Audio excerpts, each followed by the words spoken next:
नगरपुर गांव में मीठे नाम का पुलिस ऑफिसर रहता था। वो हर टाइम लोगों को तंग करता रहता था। लोगों से रिश्वत लेना उसकी आदत बन गई थी। एक दिन मीठा अपने सिपाही के साथ राशन वाली दुकान पर आता है। अरे ओ, मीठे पुलिस ऑफिसर के होते हुए अपने मसालों में मिलावट करता है। गांव के बहुत से लोगों ने तेरी शिकायत की है। हाँ साहब, कल भी एक आदमी इसकी शिकायत लेकर आया था।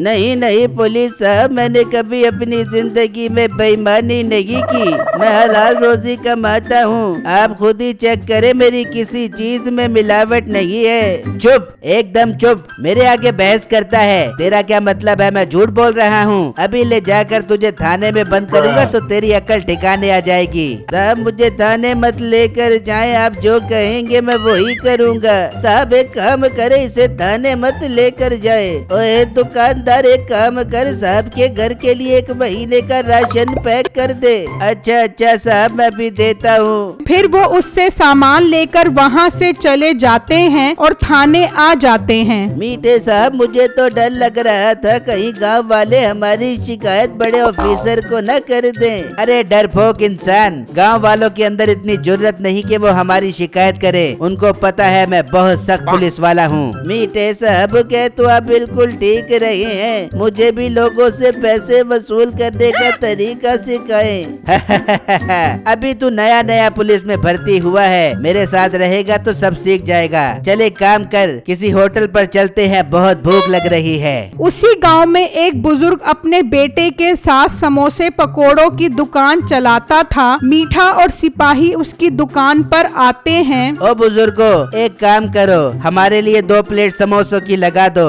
जी साहब, आप लोग बैठे, मैं अभी भिजवाता हूँ। मीठे साहब, मैं तो कहता हूँ आप समोसे पैक करवाए, थाने में सुकून से बैठकर खाएंगे। हाँ कह तो तू बिल्कुल ठीक रहा है। चलो बुजुर्गो फिर पैक ही कर दो। हाँ साहब, क्यों नहीं, मैं अभी पैक कर देता हूँ। साहब आपके समोसों के 80 रुपए हो गए हैं। क्या बोला, पैसे चाहिए? पैसे तो मैं तुझे अभी थाने ले जाकर देता हूँ। साहब इसे माफ कर दें, इसे नहीं पता कि आप कितने बड़े ऑफिसर हैं। समझा दे इसे, अगर दोबारा ऐसा हुआ तो तुम दोनों की खैर नहीं। हाँ साहब, मैं समझा दूंगा। चल बेटा, साहब से माफी मांग। साहब मुझे माफ कर दे, मुझसे गलती हो गई है।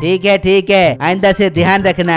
फिर वो वहाँ से चले जाते हैं और रास्ते में उन्हें एक फल की रेड़ी नजर आती है। मीठे साहब, आज तो सेब और केले खाने का बहुत दिल कर रहा है। चल मेरे साथ, तुझे पुलिस की वर्दी का कमाल दिखाता हूँ। फिर वो फल वाली रेड़ी पर आ जाते हैं। ओए बुड्ढे, तू क्या यहाँ फल की रेड़ी लगा कर खड़ा है? तुझे पता भी है ये कानून के एकदम खिलाफ है। बेटा मैं बहुत गरीब इंसान हूँ, यहाँ रेड़ी लगा कर 4 पैसे कमा लेता हूँ। मेहरबानी करो साहब, मुझे यहाँ रेड़ी लगाने दो।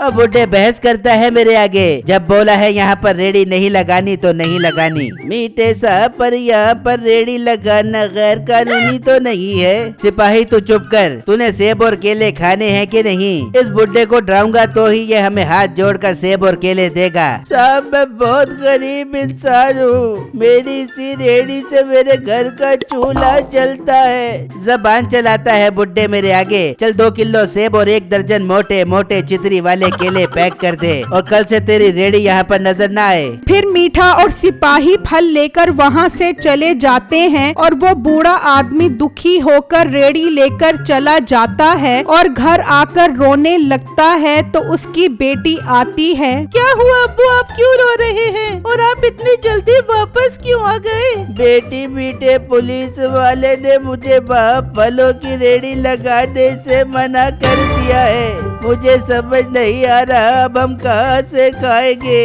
अब्बू आप परेशान मत हो, अल्लाह हमारी मदद करेगा। उसी ने हमसे रोजी का वादा किया है, वो हमें भूखा नहीं रखेगा। उसी गांव में बिट्टू नाम का लड़का अपनी बीवी के साथ रहता था। बेगम मैं रिक्शा लेकर काम पर जा रहा हूँ, आपने कुछ मंगवाना है तो बता दो, मैं शाम में वापसी पर लेता आऊँगा। बिट्टू फिर आप एक काम करें, वापसी पर चाय की पत्ती लेकर आना। सुबह नाश्ते में चाय न हो तो नाश्ते का मजा नहीं आता। ठीक है बेगम, मैं आते हुए लेटा आऊँगा। फिर बिट्टू रक्षा लेकर घर से निकलता है। जबकि मीठा एक जगह नाका लगाकर खड़ा होता है तो बिट्टू वहाँ से गुजर रहा होता है तो वो उसे रोक लेता है। बड़ी स्पीड में जा रहा था मोटे, तेज रिक्शा चलाने के जुर्म में तेरा चालान कटेगा। पर साहब मैं तो रिक्शा आहिस्ता चला रहा था, वैसे भी मुझे रिक्शा तेज चलाने से डर लगता है। मोटे पेट वाले गेंडे, मुझसे बहस करेगा? ला 500 रुपए दे। पर 500 क्यों दूं साहब, मैंने तेज स्पीड में रिक्शा नहीं चलाया।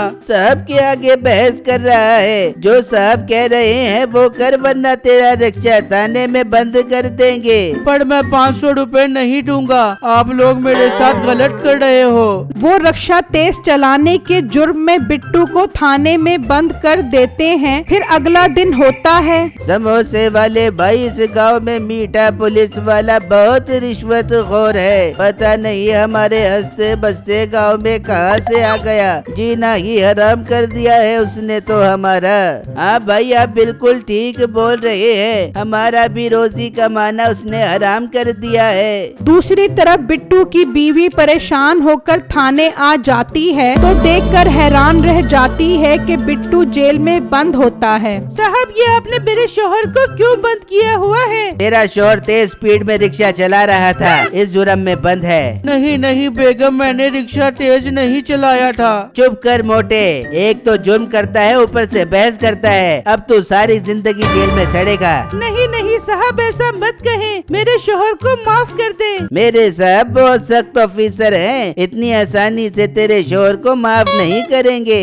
साहब, आपको क्या चाहिए मैं आपको ला कर दूंगी, पर मेरे शोहर को छोड़ दे। तेरे शोहर का जुर्म बहुत बड़ा है, इसकी सिर्फ एक ही शर्त पर माफी होगी। वो कैसी शर्त साहब, मुझे बताएं। बेबी पूरे 2 लाख रुपए का इंतजाम कर और अपने शोहर को यहाँ से ले जा। ठीक है साहब, मैं कुछ करती हूँ। फिर उसकी बीवी वहाँ से निकलती है और सुनारे के पास बेच देती है और पैसे लेकर थाने आ जाती है। ये हुई ना बात, सिपाही एक काम कर, इसके शोहर को छोड़ दे। ठीक है साहब, मैं भी छोड़ देता हूँ। फिर बिट्टू और उसकी बीवी थाने से चले जाते हैं और घर आ जाते हैं। बेगम, ये हमारे साथ बहुत बुरा किया है मीठे पुलिस वाले ने। हाँ बिट्टू, बहुत बुरा किया है उसने, देखना उसे एक दिन इसकी सजा जरूर मिलेगी। वहाँ दूसरी तरफ मीठा खुशी खुशी घर आता है। वाह मीठे, आज तो बहुत खुश लग रहा है तू। बेगम, बात ही खुशी वाली है, आज बहुत मोटी दिहाड़ी लगी है, ये देख। मिठे, मेरे जोड़ के टोटे, चल फिर मुझे शॉपिंग करवा क्या। ठीक है बेगम, चल, तू भी क्या याद करेगी। फिर वो दोनों घर से निकलते हैं और जा रहे होते हैं तो एक ट्रक वाला नशे में ट्रक चला रहा होता है। आज वो सब बड़ा भाई 12-11 पी कर ट्रक चलाने का अपना ही स्वाद है यार।